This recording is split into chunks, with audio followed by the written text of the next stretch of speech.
Buen día a todos los que se suman ahora. Vamos a hablar un ratito sobre aerosoles. Les decía antes que por ahí no doy mucha bola a las diapositivas, pero sepan que las diapositivas que tienen el tema muy completo. Aunque con algunas limitaciones, como por ejemplo esta que está acá. Vamos a hablar de determinados temas. Primero, aerosoles. Un aerosol es la dispersión de un líquido en un gas. Empezamos por lo más básico. Un aerosol es la dispersión de un líquido en un gas.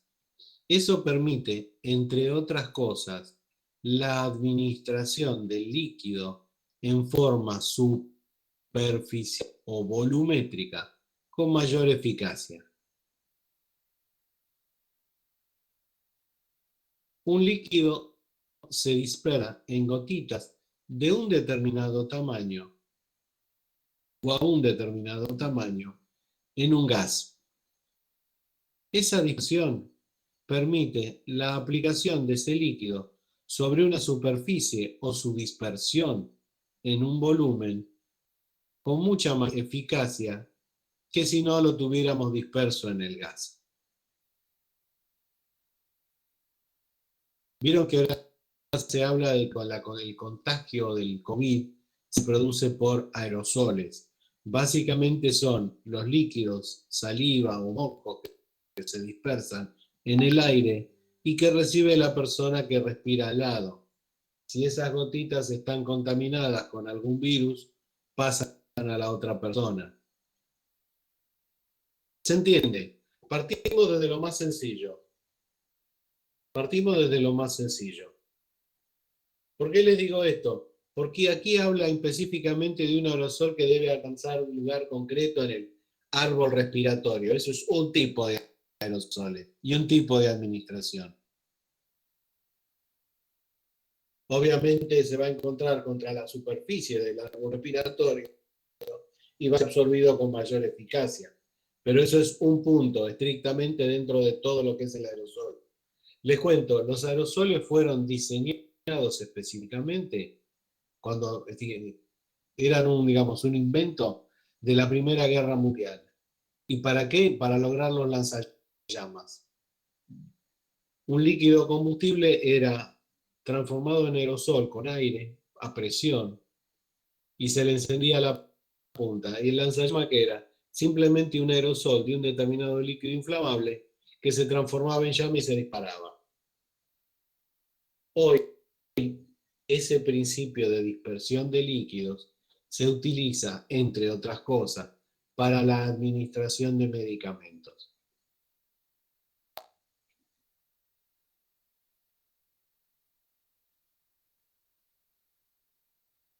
Vamos a corrernos de las regiones del árbol respiratorio. Vamos a hablar específicamente de aerosoles.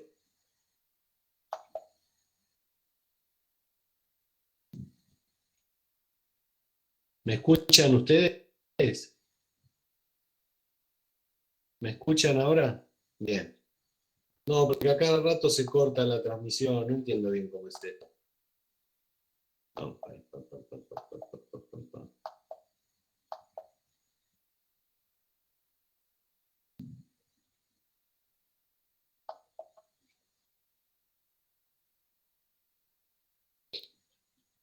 Desde el punto de vista medicamentoso, los aerosoles pueden clasificarse de dos formas, o de acción local tópica, que suele ser lo más común, o de acción sistémica.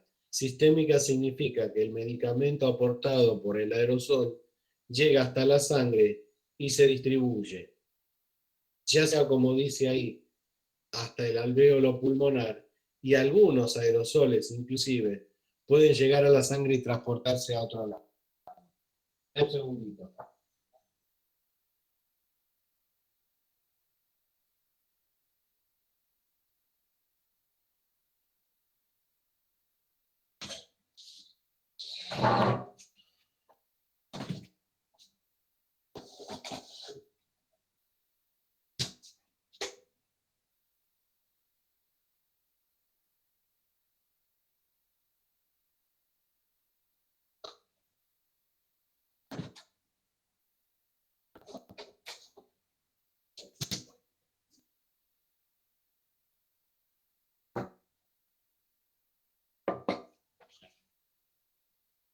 Les decía, o acción tópica o acción sistémica. La aplicación es básicamente o de uso externo, es decir, sobre alguna superficie de mucosa o piel, o acción bronquial. La acción bronquial se la considera acción local, básicamente porque se aplica el aerosol desde dentro de la nariz, llega a los alvéolos y ahí produce su actividad. Y acción sistémica es que llega a la sangre y se distribuye. Está bien que ahora ya ha pasado por ahí, ya todavía, hoy no se usan, pero en su momento fue una especie de logro farmacéutico importante, si bien después se dieron cuenta de que no era tan efectivo. Hay determinados medicamentos cuya aplicación nasales de aerosol se absorben a través de la mucosa y pasan a la sangre. Por ejemplo, se quiso hacer con la insulina. Anduvo en principio, pero el rendimiento no era lo suficiente. Se hizo también con alguna que otra hormona, las cuales todavía funcionan, todavía siguen. Recuerden, medicamentos de acción sistémica, pero de aplicación en aerosoles. Aerosol, dispersión de líquido en gas. Piensen lo siguiente, una ventaja del hecho aerosol.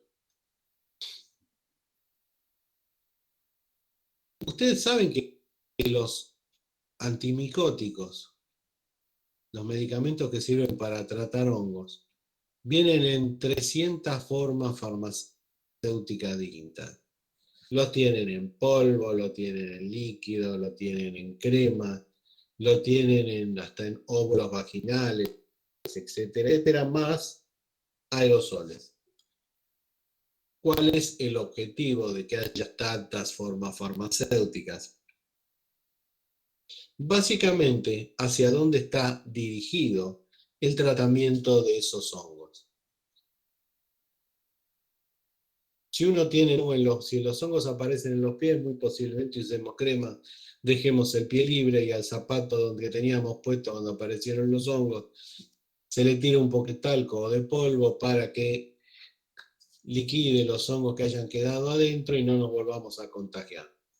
Si los hongos aparecen en alguna parte de superficie de la piel, lo untamos con crema para que el asunto sea un poco mejor, o digamos, se mejore rápido a tanta determinada dosificación, etcétera, etcétera. Lo mismo los óvulos vaginales tienen una aplicación específica. Ahora, imagínense si nos aparecen hongos en la espalda, porque tuvimos la mala leche de ir al club, eso que hacía antes del COVID. Fuimos, nos bañamos, usamos la toalla de otro y nos contagiamos los hongos en la espalda, un embole. ¿Cómo tratamos los hongos en la espalda? Si lo tratamos con crema, nos gastamos un pomo de crema todas las veces. En cambio, con el aerosol, distribuimos el antimicótico en la espalda con mucha mayor eficacia. ¿Por qué razón? El aerosol permite la distribución del líquido en gotitas sobre mayor superficie y eso aumenta su rendimiento terapéutico en determinadas ocasiones. ¿Se entiende? ¿Me pescan? Eso es el aerosol. Aumentar la posibilidad de contacto entre medicamento y superficie de absorción, de manera tal de mejorar el rendimiento terapéutico de la droga que tenemos adentro. Obviamente se aplica en determinadas ocasiones y no siempre. Siempre que sea posible se pone. Ahora, aclaración fundamental. Escuchen todos. Pongan al máximo el volumen de la laptop y escúchenme. El aerosol no es una forma farmacéutica. El aerosol es una tecnología de aplicación de una determinada forma farmacéutica. Las formas farmacéuticas generalmente van a ser líquidas, soluciones, emulsiones o suspensiones mismas. Esa es la forma farmacéutica que va a estar incluida en un determinado aparatito que permite armar esa dispersión de gotitas en el aire y su futura aplicación sobre superficie. Recuérdenlo, porque el aerosol es básicamente un tipo de tecnología aplicada a la aplicada a la administración de medicamentos. No una forma farmacéutica, las formas farmacéuticas son las que conocemos. En los aerosoles se van a agregar formas farmacéuticas líquidas, emulsiones, suspensiones o soluciones mismas. ¿Entendido? ¿Entendido? Una aclaración que me parece importante. Bueno, seguimos.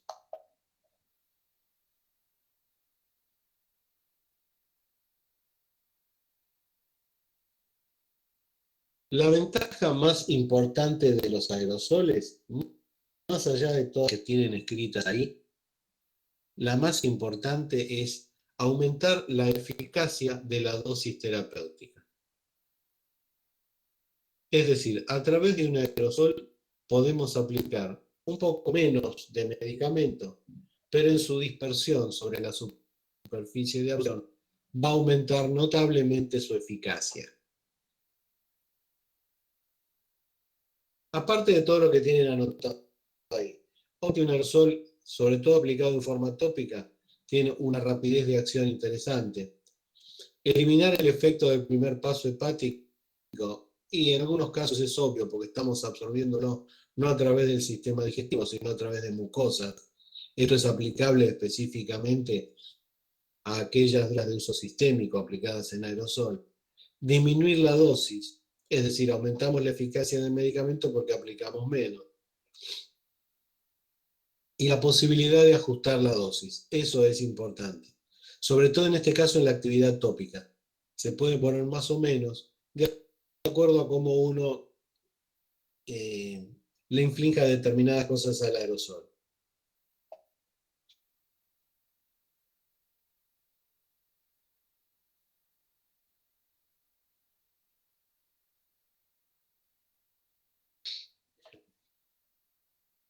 En esta diapositiva habla específicamente de un efecto terapéutico. Un aerosol puede utilizarse para unas cuantas cosas más allá que la broncodilatación. Ahora, hablemos específicamente de su construcción. Un aerosol se construye, atenti, básicamente por tres partes. Todas ellas se transforman en aerosol. Todas ellas juntas, perdón, se transforman en el aerosol. Lo que se llama concentrado, que es la preparación farmacéutica propiamente dicha. Solución, emulsión, suspensión. Segundo, el propelente. El propelente es aquel líquido a presión que permite después la dispersión del concentrado en el aire para su futura aplicación. Y en tercer lugar, el envase. Un envase para aerosoles se construye de acuerdo a la necesidad de aplicación del concentrado o solución, suspensión o emulsión que se ha preparado.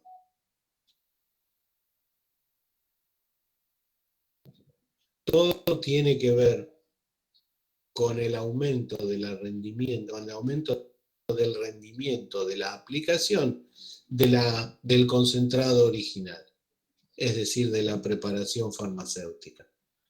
En la construcción de un aerosol, la injerencia farmacéutica es absoluta, absoluta en la preparación del concentrado, es decir, del líquido que se va a aplicar.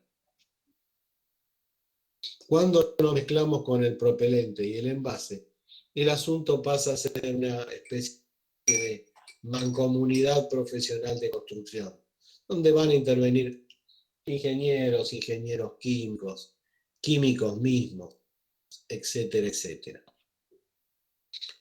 Nosotros vamos a hablar hoy de cada uno de los puntos por separado, perdón, y después los vamos a unir. Vamos a unirlos en una construcción concreta. ¿Me entienden? ¿Me entienden? Estamos hablando más allá de la aplicación de aerosol, de cómo es su construcción. Su construcción, es decir, eh, concentrado por un lado, preparado farmacéutico o formulación, propelente, que es el encargado de hacerlo salir, y el envase, que es el encargado de distribuirlo, de permitir su distribución y de su conservación. Vamos bien. Como se darán cuenta, lo que les estoy contando no tiene una goma que ver con las diapositivas que están acá. Porque para mí las hizo el enemigo muy apuntando hacia la actividad terapéutica de un aerosol. Y resulta que nosotros, inocentemente, y dentro de lo que es la farmacotecnia, los tenemos que construir. Por eso lo vamos a usar mientras podamos. Ustedes escúchenme, me dicen si les parece bien.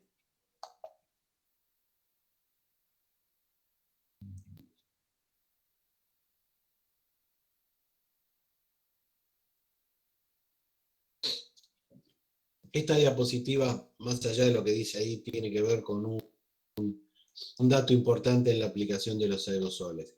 La actividad de un aerosol comparada con otras formas farmacéuticas utilizadas en un mismo tratamiento suele ser virtualmente inmediata.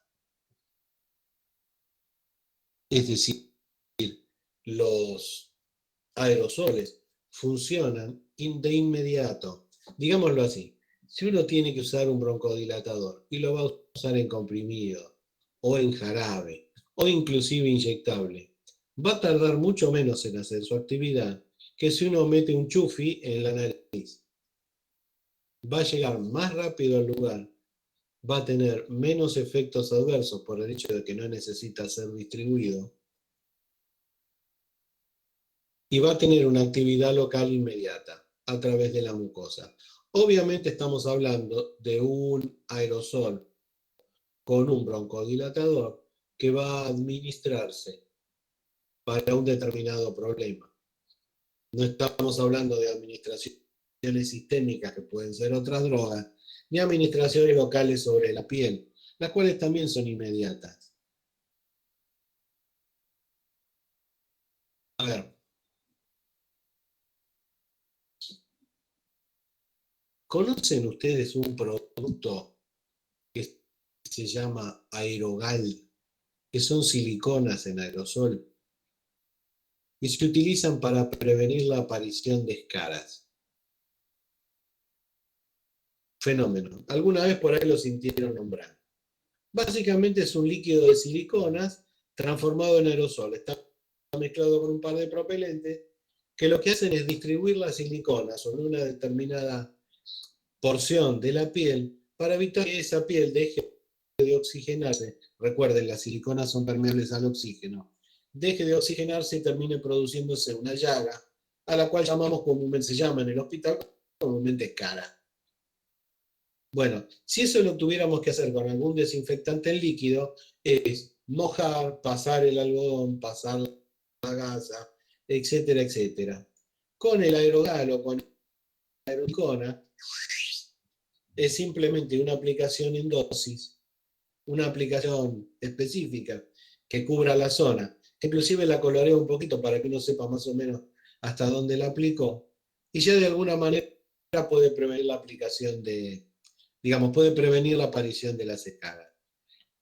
Esto no es así de simple, requiere todo un trabajo después, etcétera, etcétera, si no la escara viene igual.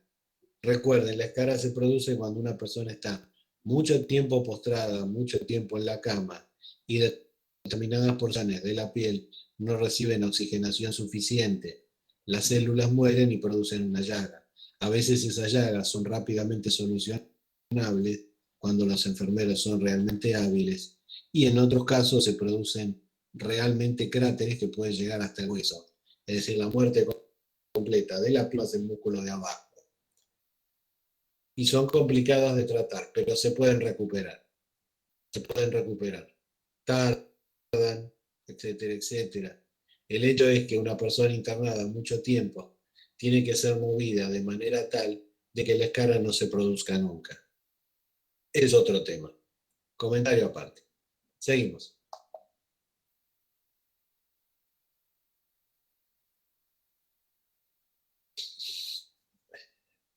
Inconvenientes en cuanto al uso de aerosoles. Acá no aparece el inconveniente más importante porque está hablando específicamente de la aplicación y no de la construcción. Una forma farmacéutica en aerosol o una forma farmacéutica incluida en un aerosol se encarece. Un aerosol es una forma farmacéutica cara porque requiere la aplicación de determinada tecnología mecánica que permita la mejora en la aplicación de la dosis, es decir, el aumento del rendimiento en la aplicación de la dosis.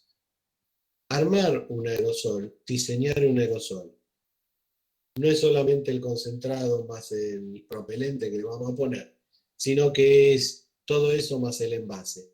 El envase forma parte intrínseca de la aplicación de un aerosol y consecuentemente su diseño va a incluir la fórmula final.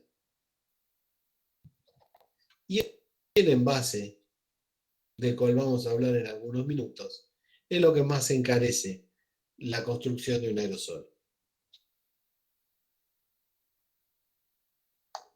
Recuerden, las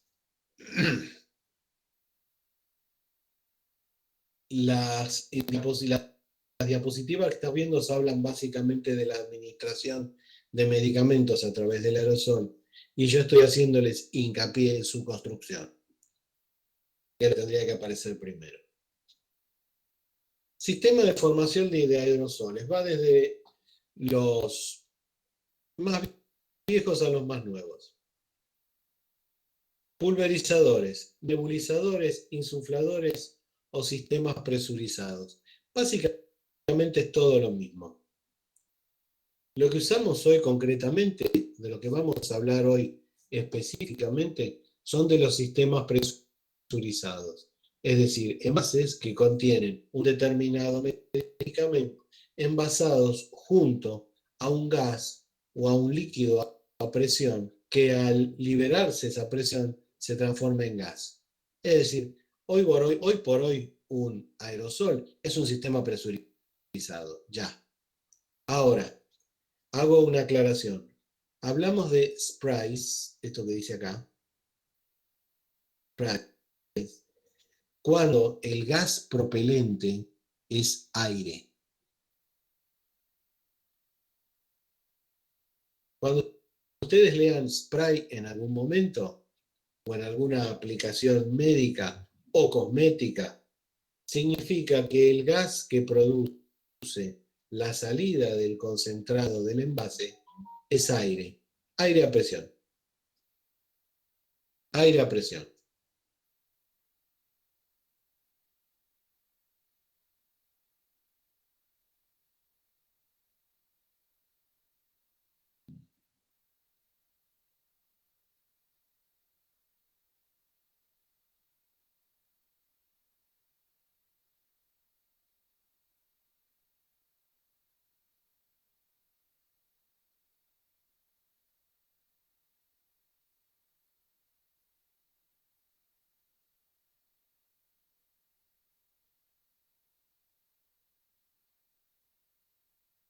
Sí, perdón, ¿no? ¿Me van entendiendo ahora? Yo lo que acabo de parar es para tomar un poquito de café con leche, cosa que espero que todos ustedes hagan. ¿Pero me van entendiendo? No piensen que me fui. Sigo acá, ¿eh? Sigo acá. Seguimos.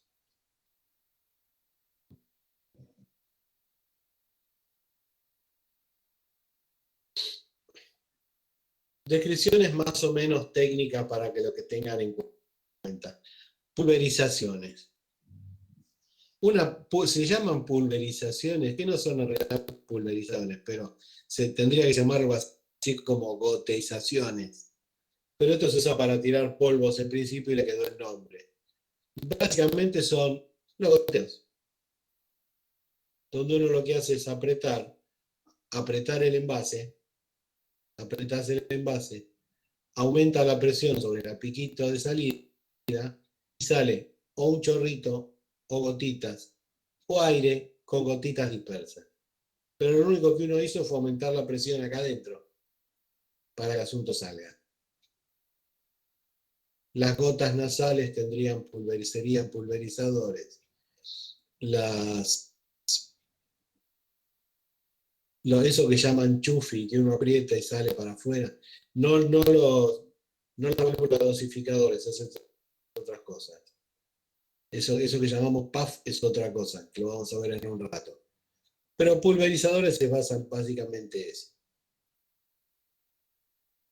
Ahora, es muy paquete decir que se basan en el teorema de Bernoulli, donde lo único que se mantiene constante es la circulación de un fluido es el caudal, y que a menor superficie de movimiento, mayor velocidad en el agua o en el líquido que tiene que moverse, y a mayor superficie o a mayor volumen de estadía, el líquido se mueve más despacio. ¿Se acuerdan de eso? ¿Se acuerdan de eso? Y Venturi se llama todo aquello que produce caída de presión. Venturi por un lado o la brida de orificio por otro.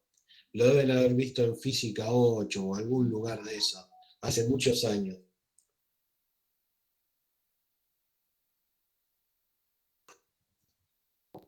Sepan que se combinan dos cosas: el movimiento de un líquido a través de distintas superficies, lo cual tiene que ver con el teorema de Bernoulli del mantenimiento del caudal, y el efecto de Venturi, es decir, la caída de presión al expandirse en un volumen mayor.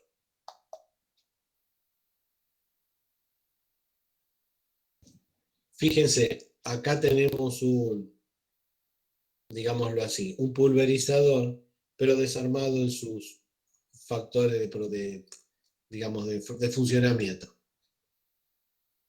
Frasquito, el piquito y la tapita.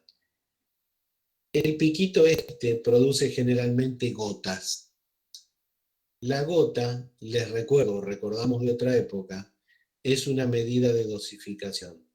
Cada gota es a 15 grados, 0.02 mililitros.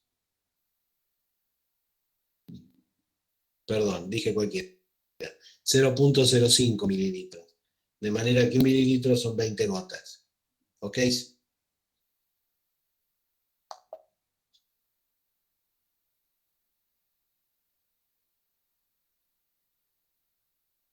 Vamos a seguir.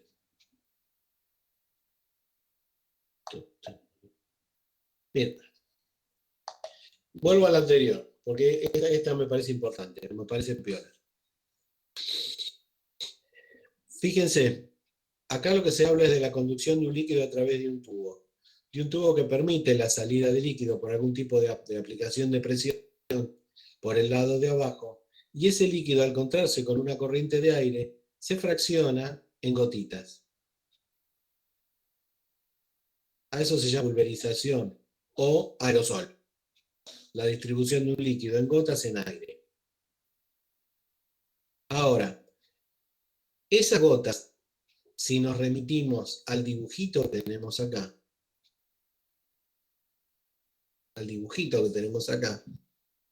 son gotas irregulares, es decir, la mayoría va a tener un tamaño, pero va a haber gotas que van a ser de tamaño mayor, va a haber gotitas que van a salir de tamaño menor, va a haber gotas que se van a unir en el aire para formar gotitas de líquido mayor.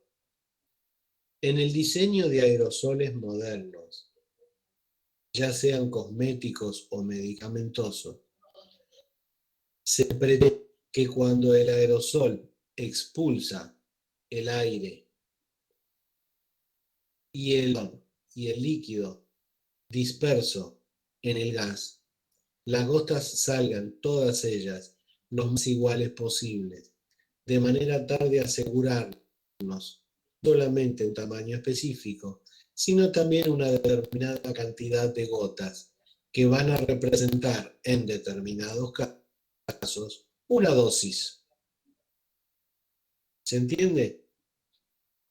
En el trabajo de desarrollo de aerosoles, la salida del aerosol pretende gotas todas iguales, cantidad la misma siempre, aplicación dosis.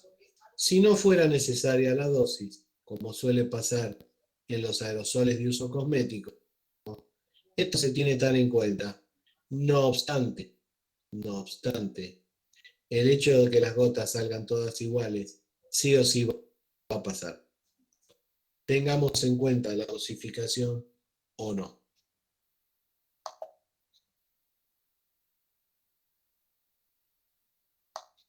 Tic, tic, tic. ¿A qué se llama nebulización? Nebulización es la mezcla de líquido con aire para su respiración a través de un aparato que los mezcla. No en este caso en la preparación farmacéutica específica, sino de un aparato que lo que hace es bombear aire y mezclar, como dice ahí Airjet, el líquido a nebulizar con el aire para poder ser respirado. Generalmente estos aparatos médicos que producen las nebulizaciones generan una corriente de aire comprimido que es siempre la misma, y que se acomodan a una determinada cantidad de líquido específico, el cual de alguna manera hay que administrar todo. Si hay que nebulizar con un broncodilatador de 10 gotas, bueno, la aplicación son las 10 gotas. Si es solución fisiológica más broncodilatador, y esos son 10 mililitros, 10 mililitros. Es decir, no es un envase que se usa y se guarda, sino que se prepara y se administra. La administración de las nebulizaciones empiezan y terminan con toda la dosis administrada.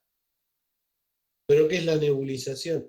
Aire, porque en este caso usamos aire, a presión a través de un aparato mecánico, que lo que hace es distribuir el líquido que vamos a administrar en gotitas para que sea administrado a través de una superficie.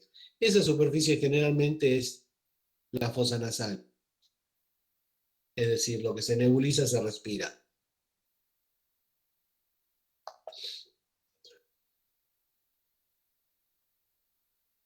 Es lo mismo, lo que cambia en este caso es el aparatito nebulizador. El aire forma un chorro sobre la salida, esto está por acá. El aire forma un chorro sobre la salida de las gotas, de manera tal de que las gotas después puedan ser respiradas. ¿Qué ventaja tienen estos llamados Airjet, que son esos nebulizadores raros que se venden en la farmacia? Que acá uno puede asegurar que todas las gotitas son iguales, más que nebulizador mecánico, de esos que son para empujar aire. Acá las gotitas, como se mueven en forma centrífuga, van a ser todas iguales. La dosificación es mejor. Seguimos. Estos son aparatos de aplicación.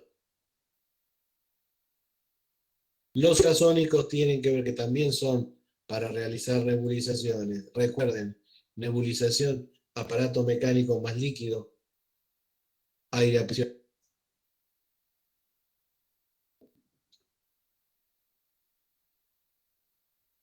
Aumentan el rendimiento en cuanto a la cantidad de dosis que uno ingresa. Los respiradores ultrasónicos, más allá de los ultrajets, los nebulizadores cítricos comunes, lo que hacen es producir las gotitas, mantenerlas adentro de una cavidad. Uno las respira, pero se asegura de que todo lo que puso, todo el líquido que se puso dentro del nebulizador se transforma en gotitas. Recuerden que el principio de respiración siempre es el mismo. Perdón, de administración siempre es el mismo. Líquido disperso en un gas. Hasta ahora hemos hablado solamente de aire.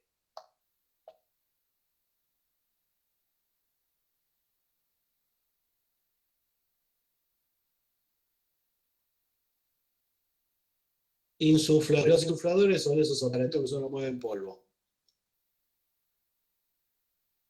No sé si alguna vez los vieron, parecen un plato volador, ¿no? Y que tienen un dosificador que permite la expulsión de una determinada cantidad de polvo que se va a encontrar. Sí, hay cosas que les voy a contar que son de hace 2 siglos y otras que son de este.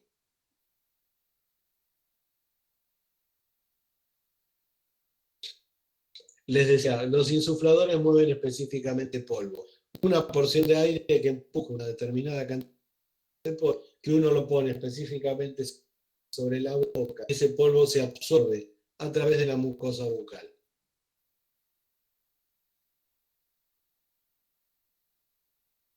¿Por qué se habla de insufladores? Porque la presión en realidad es negativa. Uno lo que hace es absorber con la boca, mientras el insuflador libera el polvo. Al haber menos presión dentro de la boca que dentro de la ese plato volador, el polvo va hacia el lado de la boca. Es como chupar para adentro.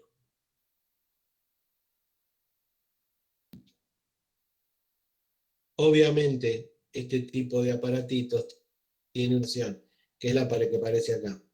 Hay pacientes que ya empiezan a tener o tienen determinados problemas respiratorios en donde la posibilidad de absorber por la boca se vuelve más dificultosa.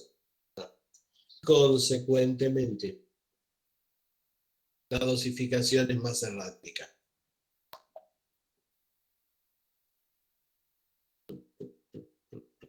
Acá habla de los polvos, eso lo pueden leer solo, no hay mucho drama.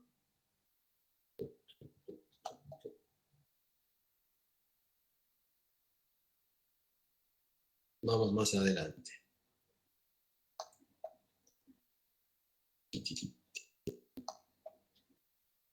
A ver si ahora, todo está hablando de la aplicación.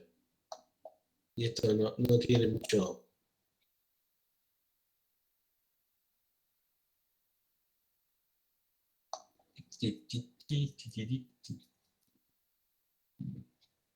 Estos son los discos a los cuales yo hacía referencia. Se absorbe a través de esta parte que es de la boca, ¿no? La persona recibe una determinada cantidad de polvo y todo bien, por así decirlo. Y este es el mecanismo de funcionamiento. Bueno, todo esto veo que habla de determinadas cosas. Sistemas monodosis. Vamos a hablar, lo voy a dejar acá. Hablamos de lo siguiente. Primero, vamos a describir la construcción de los concentrados, lo cual no nos va a llevar mucho tiempo, debido a que un concentrado es una preparación farmacéutica que se logra básicamente a partir de cosas que nosotros conocemos. Armamos una solución, una emulsión o una suspensión. Suspensión me refiero a una mezcla de determinado polvo con líquido, etcétera, etcétera, que va a ser insuflada a través de la construcción de un aerosol. En segundo lugar, habíamos hablado de los propelentes. Propelentes. Un aerosol siempre lleva dentro de su envase un gas a presión. Podemos hablar de dos tipos de gases, atenti. Gas líquido o gas a presión. Característica fundamental tanto de uno como de los otros. Tienen que guardar inercia con respecto al concentrado o al líquido farmacéutico que incluimos dentro del aerosol. Es decir, no puede haber reacciones entre unos y otros. Ahora, existen gases a presión para lograr aerosoles. ¿Qué significa gases a presión? Es un gas que está puesto dentro del envase a una determinada presión, de manera tal que cuando uno acciona el aerosol, el gas pierde presión y permite la expulsión en gotitas del líquido que tiene adentro. Ahora, ¿qué suele pasar con los gases a presión? a medida que uno pulsa el aerosol, la presión dentro de la cámara es menor, dentro del envase es menor. Entonces cada vez salen con menos fuerza. ¿Existen aerosoles hechos con gas a presión? Sí.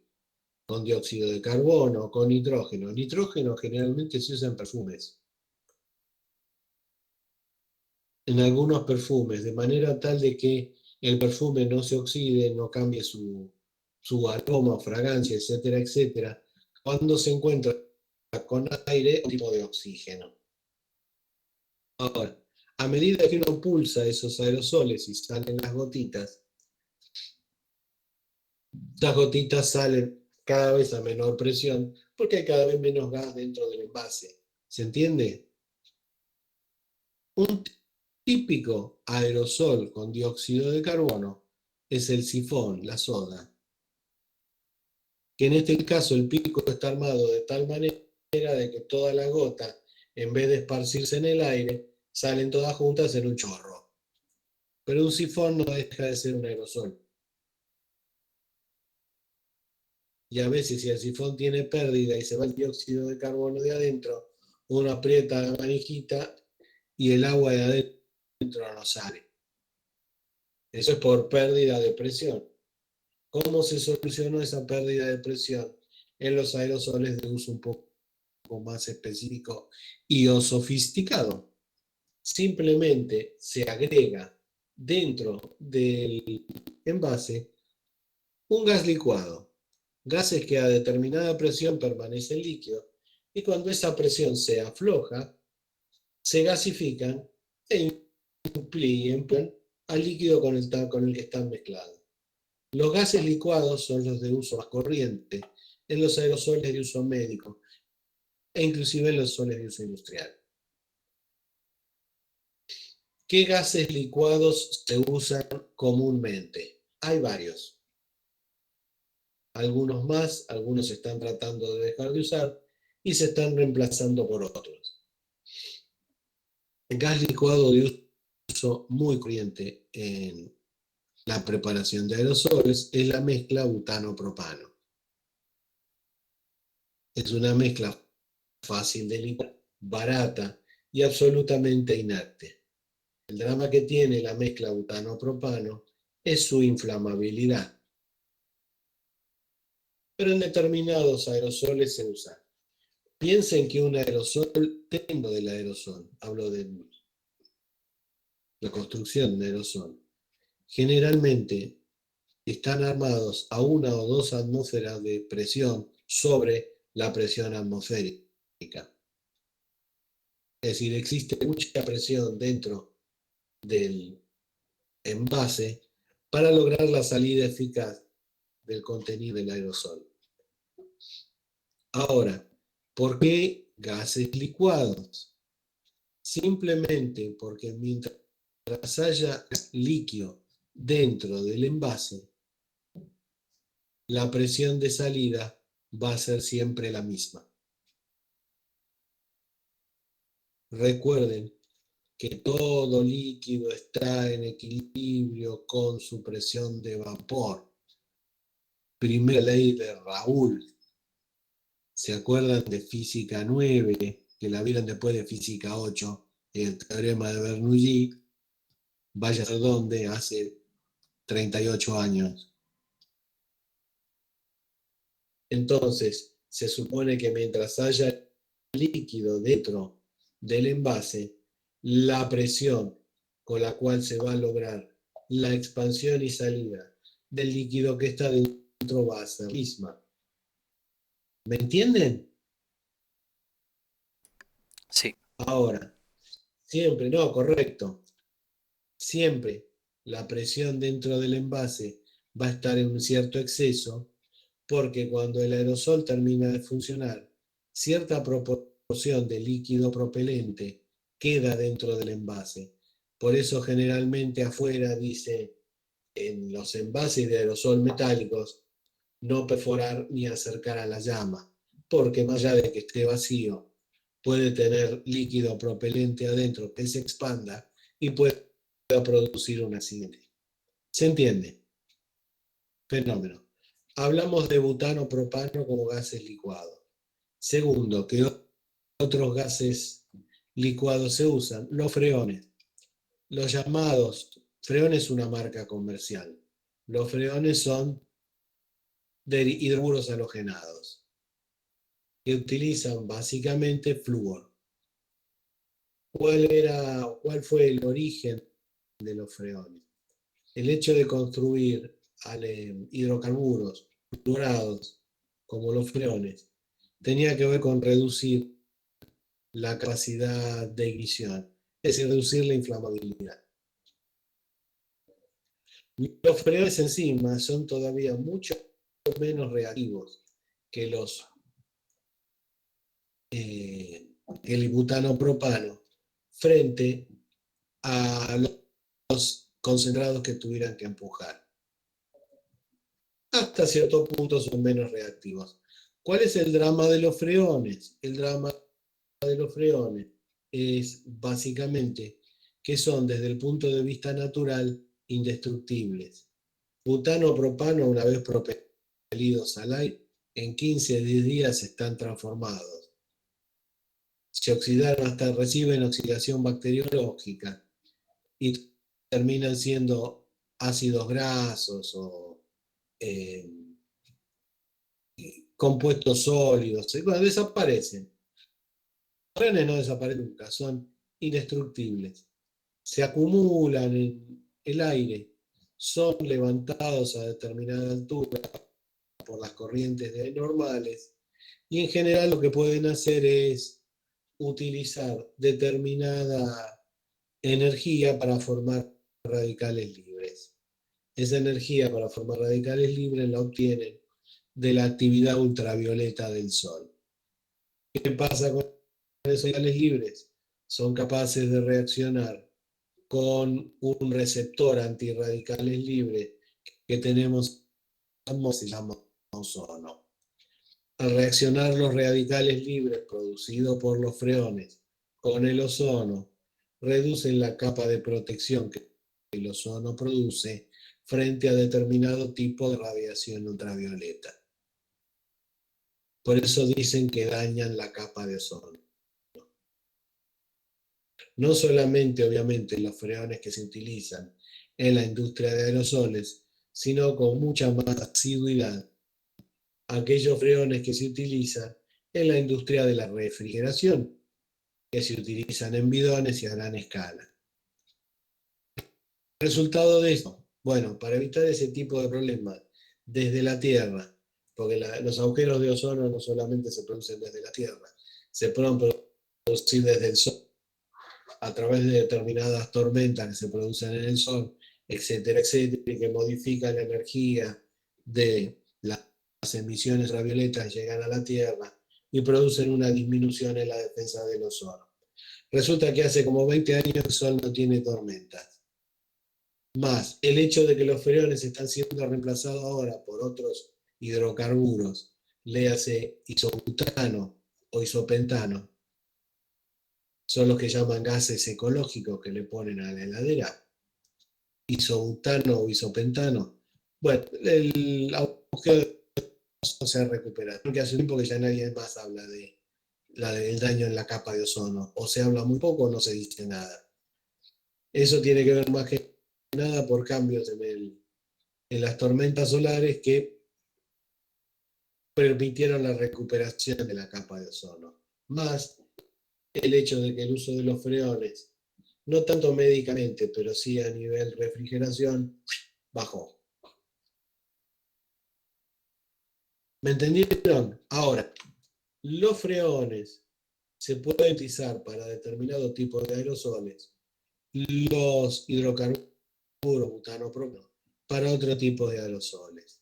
Hoy ya existen aerosoles medicamentosos que están hechos o con isobutano o con isopentano, que reducen los problemas de ignición que tenía el butano propano y reducen la toxicidad o la contaminación ecológica que producían los freones. ¿Cómo se fabrican aerosoles? concentrado más, en este caso, gases licuados. Los gases licuados son los que permiten la salida del aerosol. ¿Me va entendiendo hasta ahora? Sí, Muchas veces los líquidos, fenómeno, muchas veces los líquidos, eh, los gases licuados, los líquidos propelentes, eso quería decir y no me salía, los líquidos propelentes son utilizados para solubilizar el principio activo que se quiere repeler. Típico, les cuento, los insecticidas. Los insecticidas en aerosol no llevan ninguna solución extraña. Está disuelto el insecticida en el propelente. En este caso, generalmente los propelentes son butanopropano. Un envase de insecticida, un Raid o un Baygon, uno de esos, el 90% de su contenido, entre 90 y 95% de su contenido es gas propelente. El otro 5% es el insecticida. Produce determinada presión dentro de determinado envase que después se va a utilizar para la propulsión del insecticida en un volumen. Recuerden, mucha presión porque un insecticida no lo vamos a aplicar sobre una superficie, ni sobre la piel, ni sobre una mucosa, sino que vamos a intentar que se expanda en un volumen determinado, que se disperse en un volumen determinado. ¿Se entiende?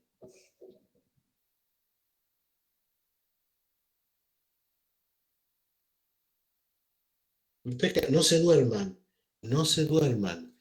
Están en farmacotecnia. Están en farmacotecnia, todos aquí. Bien, de la Vega por lo menos te entretiene un poco.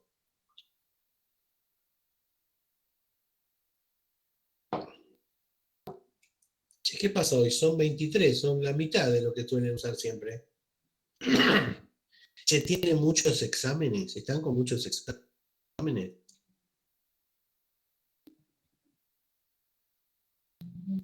Más allá del frío, los tienen locos con que tienen que entregar acá, con que tienen que entregar allá, etcétera, etcétera.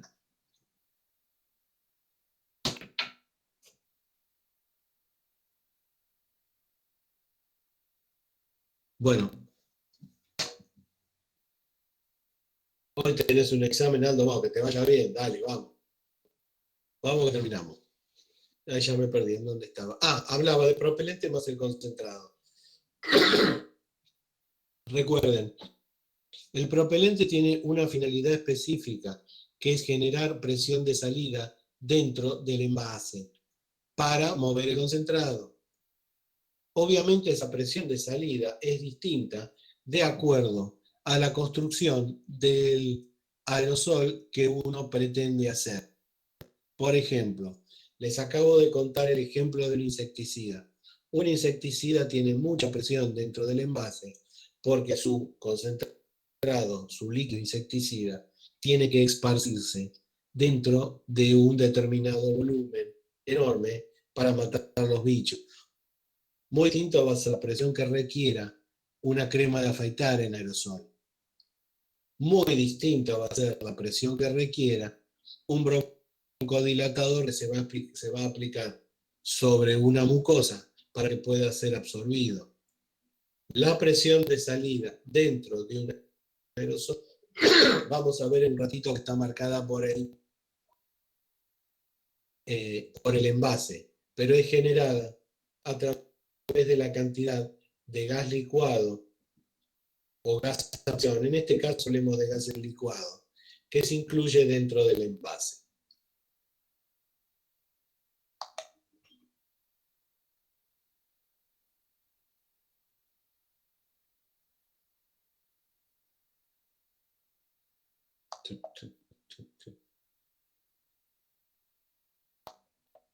Desarmado de una boquilla. Pero vamos a ir a algo específico. Sistemas presurizados. Gases comprimidos, gases licuados, todo lo que les acabo de contar. Bien, veamos. Vamos a usar esto. Los aerosoles en tres fases que dice acá, vamos a dejarlo un poquito de lado porque el sistema, ya les cuento, no anduvo bien.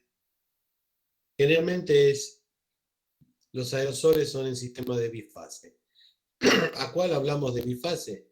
Hablamos del líquido o fase líquida a mover y el vapor o gas licuado que al ejercerse una determinada pérdida de presión se gasifica y expulsa hacia afuera el líquido, el líquido aplicado. Fenómeno. Vamos a hablar ahora de la tercera parte de la construcción de un aerosol, que son los envases. Los envases. Generalmente un envase de aerosol está construido por materiales muy livianos, pero muy resistentes a presión. Es decir, que por más que reciban presión de mucha cantidad, no suelen quebrarse y suelen resistirla. Vamos a describir envases básicamente de tres materiales. Los envases para aerosol más comunes son los de latón, llámese latón a una mezcla o a una, aleación hierro-estaño. Vamos a hablar de envases de aluminio. Vamos a hablar de envases de plástico. Esos envases van a estar acompañados de un principio mecánico que es importantísimo, si no lo más importante, en la construcción de un aerosol, que es la válvula. La válvula. Esto que tenemos acá, que nos va a permitir verla ahora cuando nos da de válvulas de manera más específica. Los envases más conocidos de aluminio son los los envases más conocidos de los aerosoles son los envases de latón. El latón es una aleación hierro-estaño, altamente liviana, muchísima resistencia a altas presiones adentro. Son esos envases grandes que vienen los aerosolos, los insecticidas, etcétera, etcétera. Se construyen de varias piezas. La base es una pieza, la cabeza es una pieza y hay un cilindro de latón que gira entre la cola y la cabeza y que se suelda en un lugar que suele llamarse costura.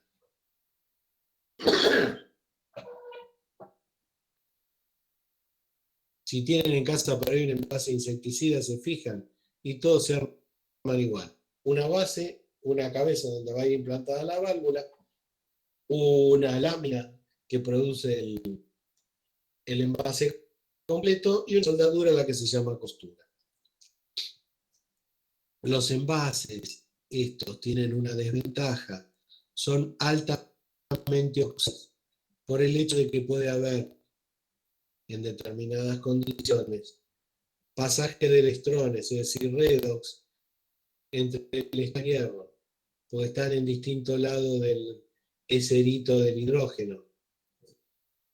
El hierro de un lado, el estaño del otro, sí puede reacciones redox, reacciones de oxidación, sobre todo en medios de humedad. ¿Qué es lo que se suele hacer? El interior del envase se epoxida, lo pinta con alguna pintura de epóxido o con algún barniz, de manera tal de evitar que el contenido del aerosol pueda llegar a oxidar al envase.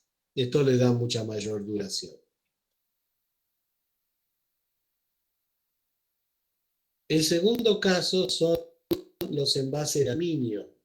Los envases de aluminio, en vez de hacerse con tres partes, se pueden moldear de una parte sola. Eso le da una ventaja enorme porque abarata muchísimo el costo. Los envases de aluminio se moldean completos. La base, la cabeza y la lámina del costado va todo en su lugar. Va todo en su lugar. Ahora, los envases de aluminio que se utilizan en la mayor parte de los medicamentos, porque los envases de aluminio por ahí resisten un poco menos de presión que los envases de latón. También se epoxidan del lado de pero por una razón distinta. Son sensibles a los hidrácidos.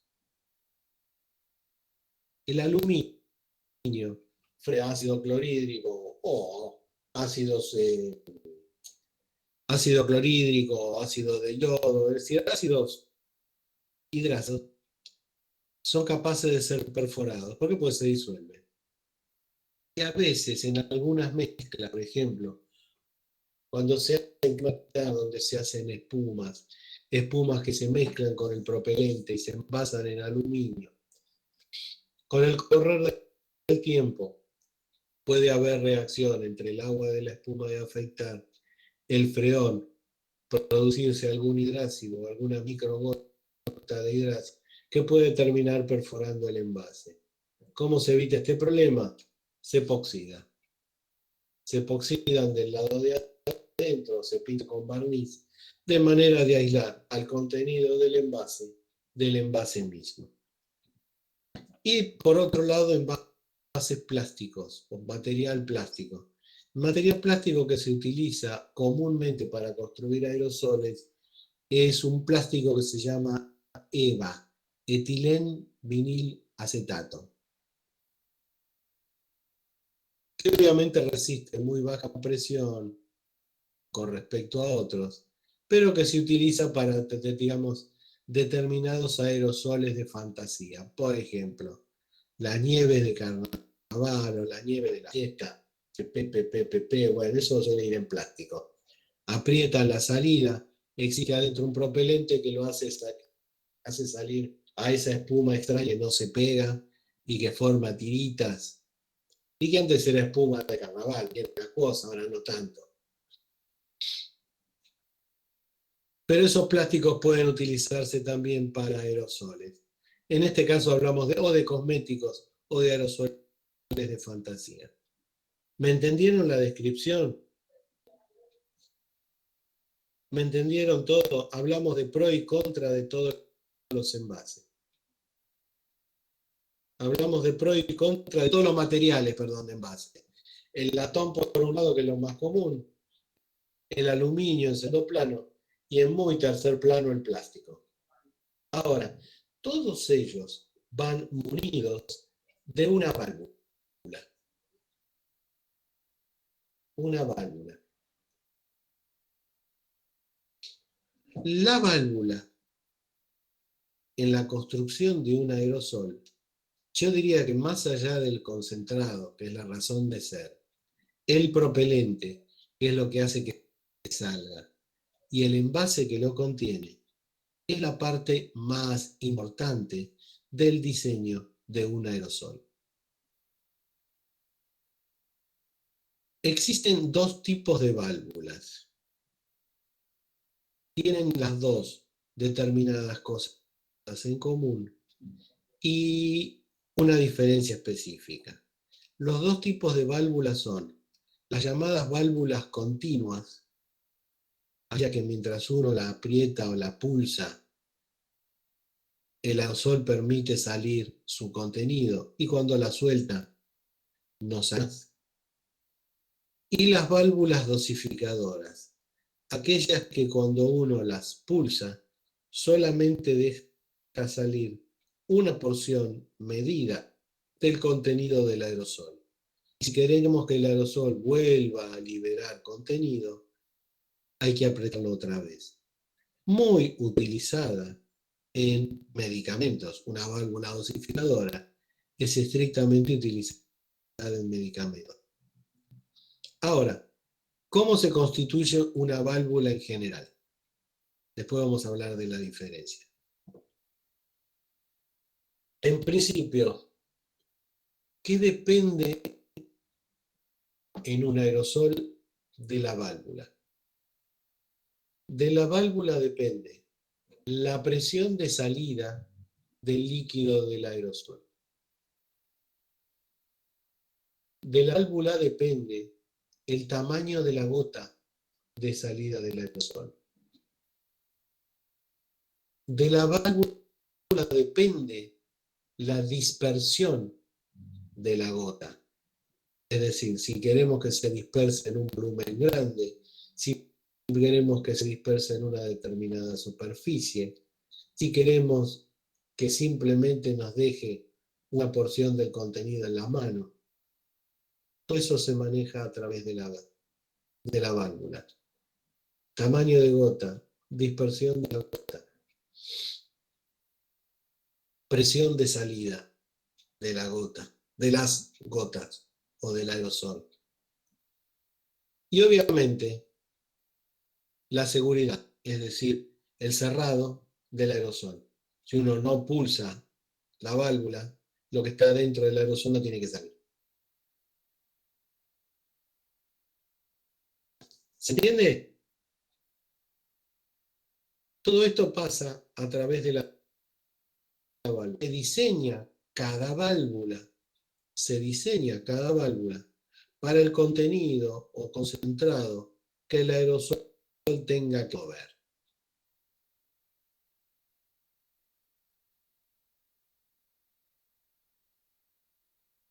Bien.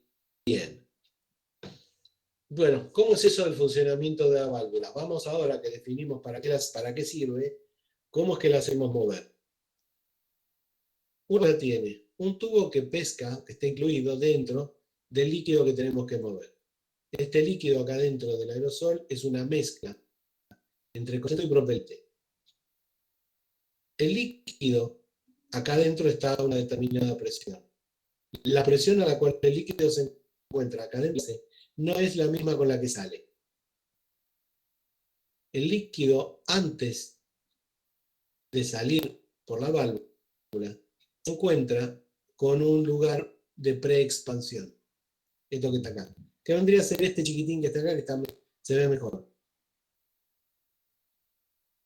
A esto se llama núcleo. El líquido que sube a través del tubito que pesca y llega al núcleo. En el núcleo sufre una primera expansión. Una primera expansión que está relacionada con el tamaño del núcleo y tiene que ver con conseguir una determinada presión de salida. Las gotitas salen a través de la cabeza de la válvula a la presión en la que se encuentran acá, en el núcleo. No a la presión del envase, a la presión del núcleo. Toda válvula de aerosol posee un núcleo, una preexpansión en lo que maneja la presión de salida. Obviamente, este núcleo tiene un sello que está sostenido por el botoncito que uno aprieta cuando quiere que el aerosol salga. Cuando ese botón se aprieta, el núcleo se corre para abajo, el sello aparece y la gotita sale. Cuando soltamos la válvula,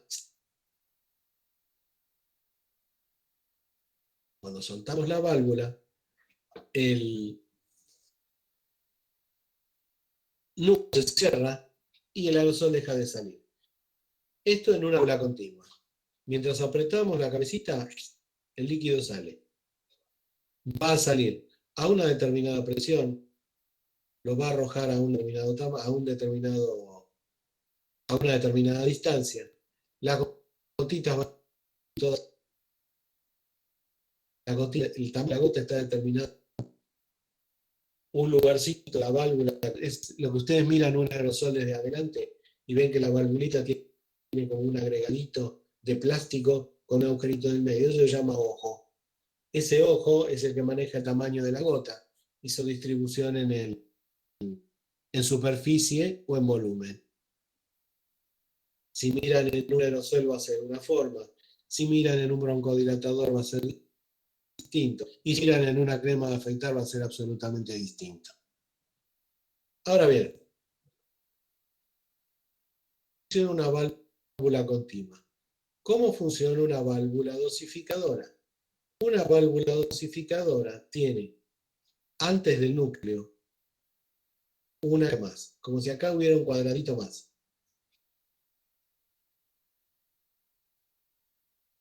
El núcleo o la cabeza de salida está conectada con esta cámara anterior. Esa cámara tiene una abertura que la conecta con el contenido del aerosol. Cuando uno presiona la válvula de salida, el botón de salida, pasan dos cosas. Se abre la salida de la cámara, donde se guarda la dosis, y se cierra la conexión entre la cámara y el contenido general. Resultado, lo único que puede salir a través de la boca del aerosol es lo que estaba contenido en la precámara. ¿A qué presión va a salir? A la presión que le permite el núcleo. Esa cámara tiene absolutamente graduada la dosis que va a salir. Eso ya viene construido de antemano desde el laboratorio. ¿Se entiende?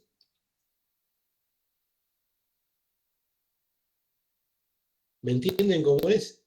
Sí. Mientras esto está presionado, la comunicación entre la cámara que va acá, que les estoy contando, y el líquido general dentro de la base está cerrada.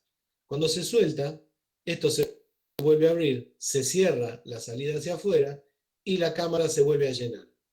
Y cada vez que apretamos, solamente podemos dejar salir lo que está en la válvula dosificadora. Eso es lo que usualmente se llama puff. Un puff no más que la salida de un aerosol con válvula dosificadora. ¿Me entendieron?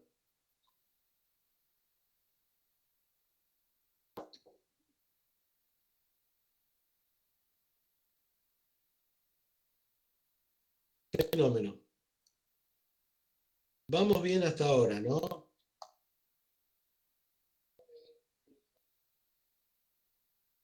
Esto es lo que les acabo de contar yo. Ah, les cuento.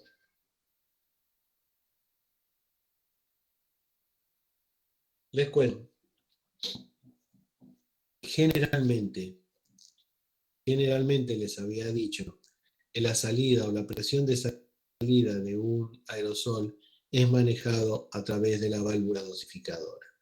Fenómeno. Perdón, de la válvula. No, la dosificadora es un tipo, de la válvula.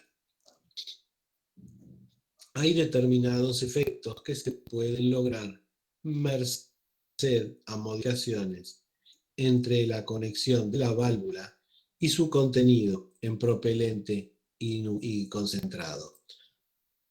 Por ejemplo, si ustedes, supongo que habrán visto todos alguna vez, sea crema para depilar o crema para afeitar, vieron que, en definitiva, lo que está construido como un aerosol.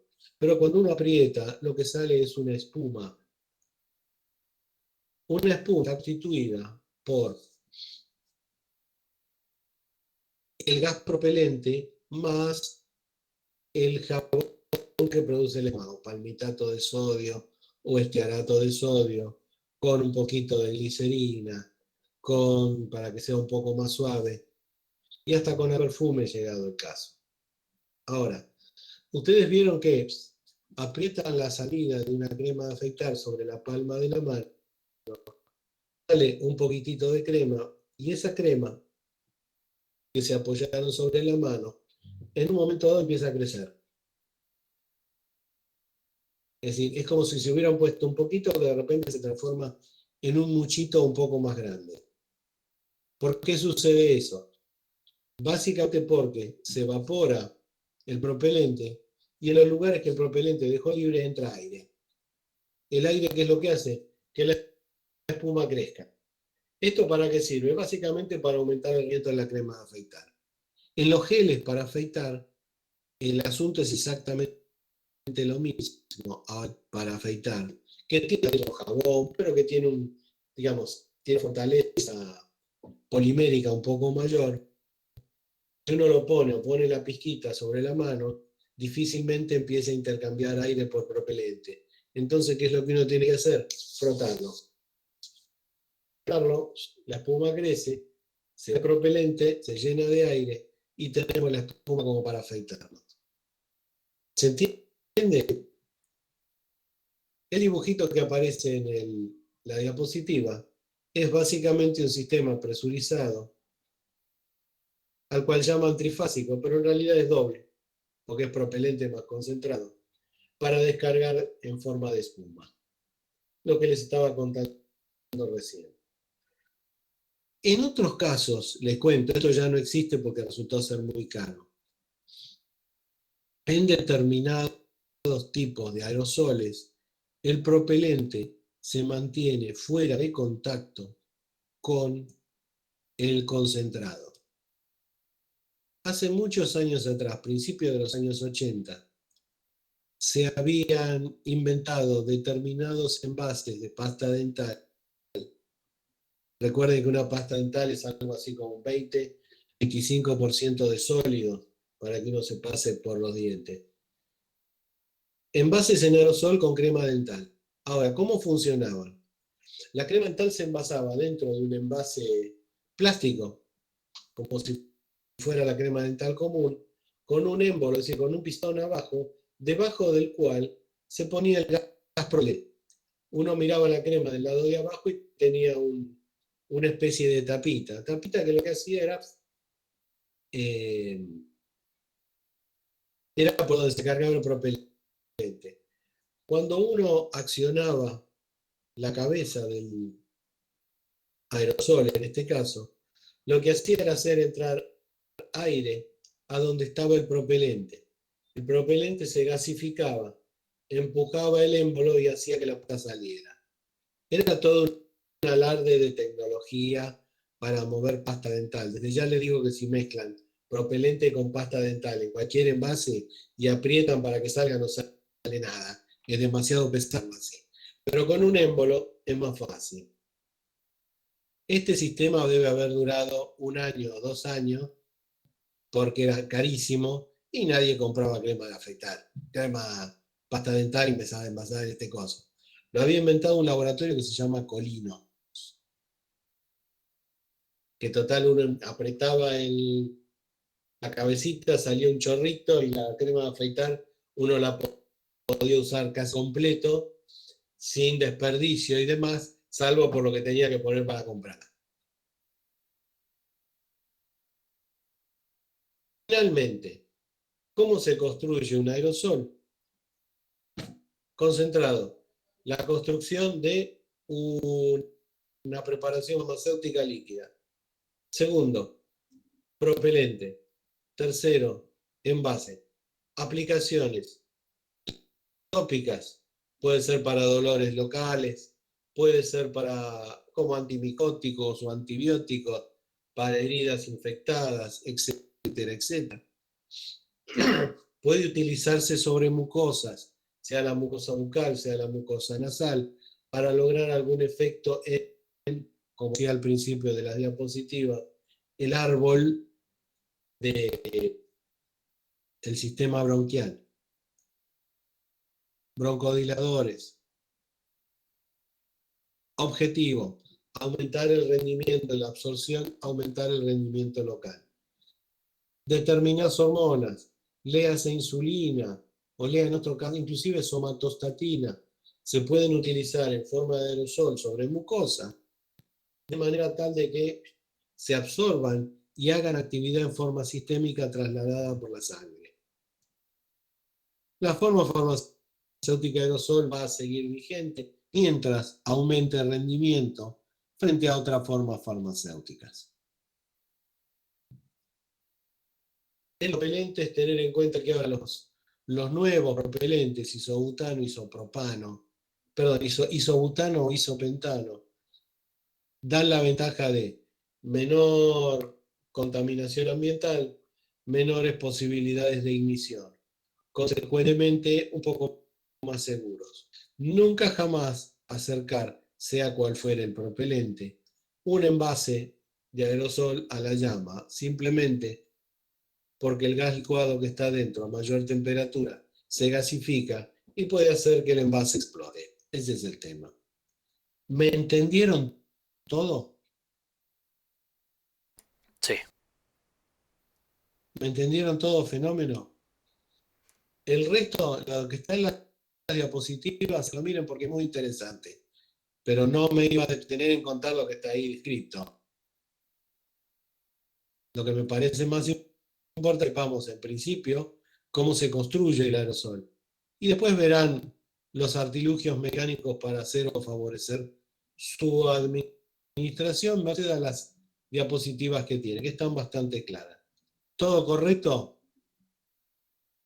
chicos? Que tengan una maravillosa semana. Que todos los exámenes salgan bien. ¿Está? Bárbaro. Gracias. Nos vemos la semana que viene. Gracias, Ser. Hasta la semana que viene. Aquí estaremos. Me alegra que me hayan podido quedar porque lo que fue el viernes pasado, terrible. No me pude ni conectar. Abrazo a todos. Corto y